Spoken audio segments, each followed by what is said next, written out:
மலைகள் இருக்கிற இடத்துல மேகம் வருது.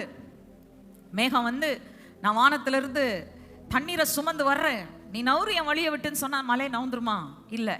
அந்த மலையினால மேகம் என்ன செய்ய வேண்டியதா இருக்கு? தன் தண்ணீரை இறக்கி விட்டு தன்னை லகுவாக்கி கொண்டு அந்த மலையை தாண்டி போனாதான் மேகத்துக்கு மலையை தாண்ட முடியுது. அதனால்தான் இன்னைக்கு நம்ம வந்து சொல்றோம், இந்த மலைகள் என்று நாம் பார்க்கும் பொழுது நம்முடைய வாழ்க்கையிலே நாம் கடக்க முடியாத, எதிர்கொள்ள முடியாத, ஜெயிக்க முடியாத தடைகளாய் நிற்கும் காரியங்கள் தான் இந்த மலைகள்.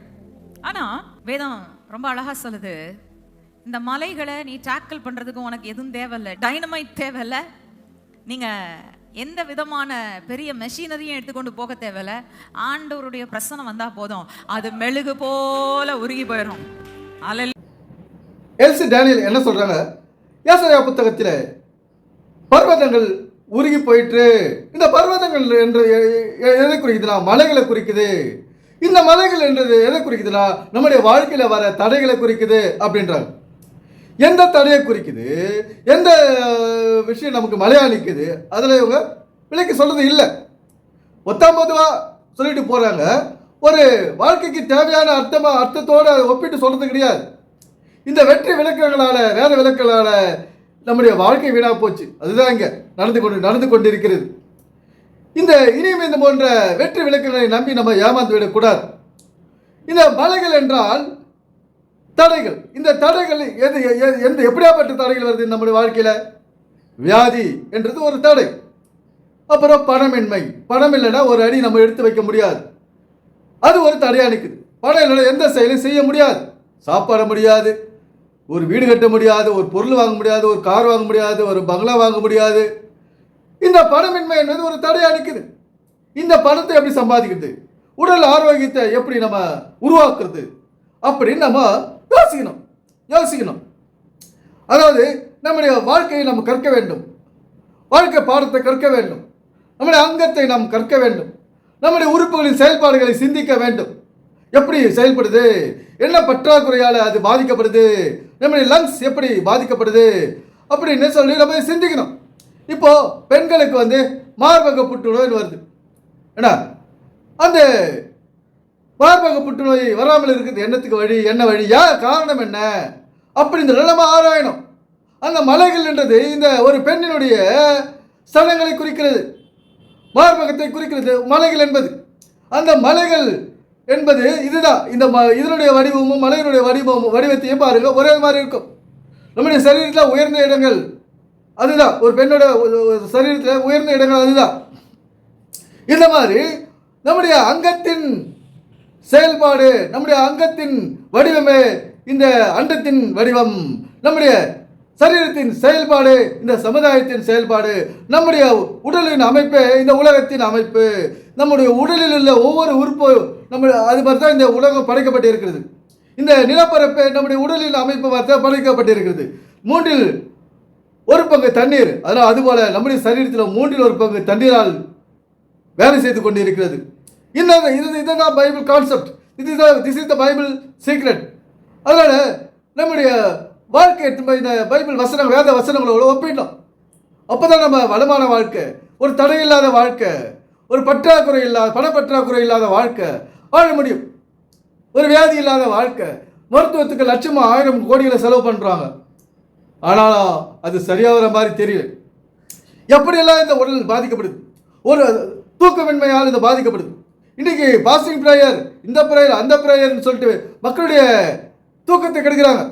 அந்த மனித சரீரத்தை மீண்டும் சோர்வுக்குள்ளாக்குறாங்க. அது துவண்டு போகுது. அதை பற்றி இவங்களுக்கு கவலை கிடையாது. ஆண்டவரை துதிக்கணும். ஆண்டவர் என்ன சொல்றாரு? உன் சரீரத்தை பார்த்துக்கோ, உன் சரீரத்துக்கு ஓய்வு கொடு. அதனால தான் ஞாயிற்றுக்கிழமை ஒரு நாள் உனக்கு கொடுத்துருக்காங்க அரசாங்கத்தில். அந்த 6வது நாள் 7வது நாள் நீ ஓய்வெடு, உழைக்கும் உடலுக்கு ஓய்வு கொடு அப்படின்றாரு. பைபிள் கான்செப்ட் இதுதான். அந்த ஓய்வு நாளுடைய கான்செப்ட் இதுதான். ஆனால் இன்னைக்கு அதை சரியாக தவறாக புரிஞ்சுக்கின்னு இந்த மாதிரியெல்லாம் மக்களை அலகழிச்சிக்கின்னு, கடவுள் பேரால் அலகழிச்சிக்கின்னு, இயேசு பேரால் வாழ்க்கையை கெடுத்துக்கின்னு இந்த போதகர்கள் தவறான திசையில் மக்களை வழிநடத்தின்னு இருக்காங்க. நம்முடைய வாழ்க்கையை சிந்திக்க வேண்டும். நம்முடைய வாழ்க்கைக்கு வளப்படுத்த என்ன வழி அதை யோசிக்கணும். நம்ம வியாதி என்னும் மலையில் சிக்கக்கூடாது, அதுக்கு என்ன வழி அதை நம்ம யோசிக்கணும். நம்முடைய நம்முடைய சந்ததியும் எப்படி வியாதி இல்லாத வறுமை இல்லாத ஒரு சந்ததியா நம்ம உருவாக்கணும். அதுக்காக நம்ம சிந்திக்கணும், அதுக்காக செயல்படணும், அதுக்காக நம்முடைய நேரத்தை செலவிடணும். நம்முடைய ஒவ்வொரு மணித்துளியும் இம்பார்ட்டன்ட். கிடைக்கிற சமயத்தில் உழைக்க மீதி சமயத்தில் ஓய்வு எடுக்கணும், உடலை பராமரிக்கணும். இந்த மாதிரி தான் நம்ம செயல்பட்டு கொண்டிருக்க வேண்டும் இந்த உலகத்தில் கடைசி வரை. இந்த மாதிரி ஒரு ஆக்கப்பூர்வமான சிந்தனையோடு நம்ம செயல்படும். ஆக்கப்பூர்வமான சிந்தனை அன்றாட வேலையில் நம்ம சரியா செய்யறோமா, அதுதான் இங்கே ஆக வேண்டிய வேலை. அன்றாட நம்முடைய கடமையை சரியா செய்யறோமா, அதுதான் கடவுள். நம்முடைய கடமையை கடவுள் என்கிறது வேதம். நம்முடைய கடமையை கடவுள் என்கிறார் கடவுள். அதை விட்டுட்டு நான் கடவுளை தேட போறேன், நான் கடவுளுக்கு பூஜை பண்ண போறேன், நான் கடவுளுக்கு இது ஜபம் பண்ண போறேன், பாட்டு பாட போறேன், கைத்தட்ட போறேன், எகிரி குதிக்க போறேன், அதெல்லாம் கடவுள் உன்னிடம் கேட்கவில்லை, நீ செய்ய வேண்டியதும் இல்லை. அவர் உருவாக்கி இந்த சரீரத்தை நாம் ஆரோக்கியமாக வைத்துக் கொள்ள வேண்டும். அறிவோடு நடந்து நம்முடைய வாழ்க்கையை வளப்படுத்த வேண்டும். நம்முடைய வாழ்க்கை பாடத்தை நாம் கற்க வேண்டும். லைஃப் எஜுகேஷன், நம்முடைய வாழ்க்கையை கற்க வேண்டும். வாழ்க்கை பாடத்தை நாம் கற்க வேண்டும். வெறும் ஏட்டுப்பாடம் ஸ்கூலுக்கு போகிறோம், படித்தோம், தூக்கி போட்டு கிடையாது. நம்முடைய வாழ்க்கையை கொஞ்சம் சிந்திக்கணும். ஐஏஎஸ் படித்தா, ஐபிஎஸ் படித்தோம், பெரிய நான் சயின்டிஸ்ட்டு.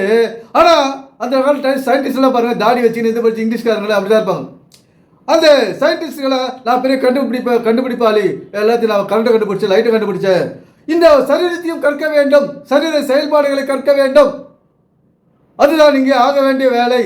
ஒவ்வொரு மனிதனும் செய்ய வேண்டிய, படிக்காதவங்க படித்தவங்க எல்லாமே நாம் செய்ய வேண்டிய வேலை இதுதான். ஏன்னா நம்முடைய வாழ்க்கையை கற்க வேண்டும். வேதத்தில் யோவேல் 3:18 என்ன சொல்கிறது? மலைகள் பாலாய் ஓடும். எந்த மலையில் இப்போ பாலாய் ஓடுது?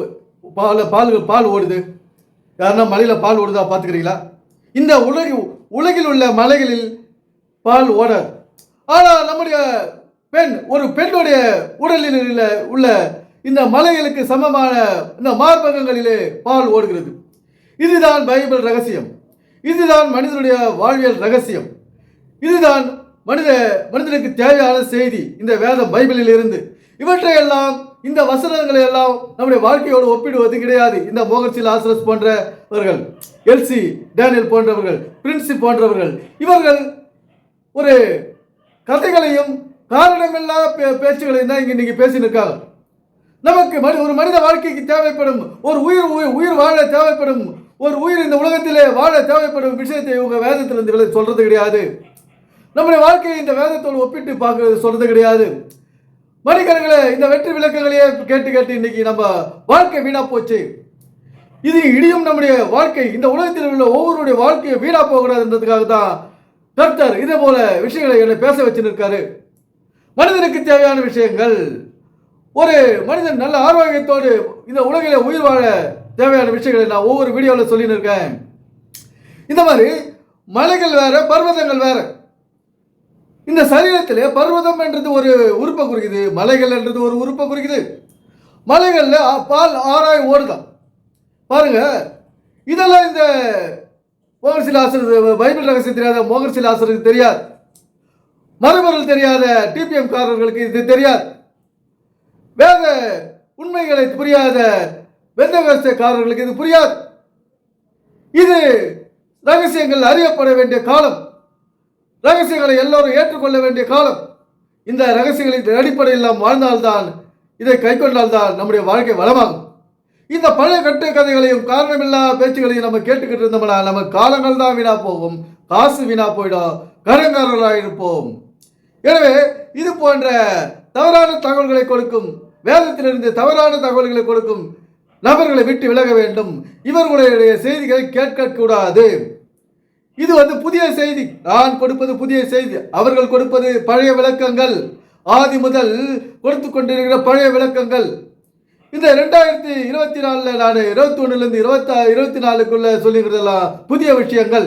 என்னுடைய வீடியோஸ்ல எல்லாமே புதிய விஷயங்களை நான் சொல்லியிருக்கேன். வேதத்திலிருந்து புதிய விஷயங்களை, ரகசியங்களை, மறைமுறையில் சொல்லியிருக்கேன். மனிதனுக்கு தேவையான விஷயத்தில் சொல்லியிருக்கேன். நம்முடைய ஆரோக்கியத்துக்கு தேவையான விஷயங்களை சொல்லியிருக்கேன். நம்முடைய வளமான வாழ்க்கைக்கு தேவையான விஷயங்களை சொல்லியிருக்கேன். இந்த மாதிரி ஒரு குழந்தை முக்கியமா, ஒரு கோயில் முக்கியமா? பால் குடித்து வளரும் ஒரு குழந்தை முக்கியமா, அந்த குழந்தையை ஒரு வயது கூட முடிக்காத குழந்தையை எடுத்துன்னு போய் கோயிலில் போட்டு அதுகளை காற்றில்லாத வெயிலில் வேலைக்கு அடித்து செய்யறது முக்கியமா? இந்த மாதிரி கட்டிட சபைகளை நம்பி இன்னைக்கு நம்ம வீணா போயிட்டோம். இந்த பைபிள் இந்த கட்டிட சபைகளை வலியுறுத்தவில்லை, கட்டிட சபைகளுக்கு முக்கியத்துவம் கொடுப்பதில்லை, கட்டிட சபைகளை இது ஏற்பதில்லை. அதனால தான் இயேசு கிறிஸ்து அன்னைக்கே போயிட்டு வாதாடுறாரு. அந்த நியாயாதிபதி அன்றைக்கு இருந்த பாஸ்டர்களோட வாக்குவாதம் செய்கிறார், பேசுறாரு, மணிக்கணக்கில் பேசுறாரு. இதெல்லாம் தேவையில்லை, இதெல்லாம் தேவையில்லை, இதெல்லாம் செய்யறதுக்காக இந்த பைபிள் உருவாக்கப்படலை. நீ கைத்தட்டி பாட்டு பாடி காலங்களை வீணடிச்சு மக்களுடைய பணத்தை எல்லாம் வீணடித்துக்காக உருவாக்கப்பட்டது இந்த பைபிள் அல்ல அப்படின்னு அன்றைக்கு உள்ள பாஸ்டர்கள் அவர் போராடுறாரு, பேசுறாரு. அதனால தான் இன்னைக்கு சிலுவையில் அறையப்பட்டாரு. இதனுடைய ரகசியம் நான் ஒவ்வொன்றா சொல்றேன். நண்பர்களே, என்னோட தொடர்ந்து இணைந்தீர்கள். நன்றி, வணக்கம் நண்பர்களே.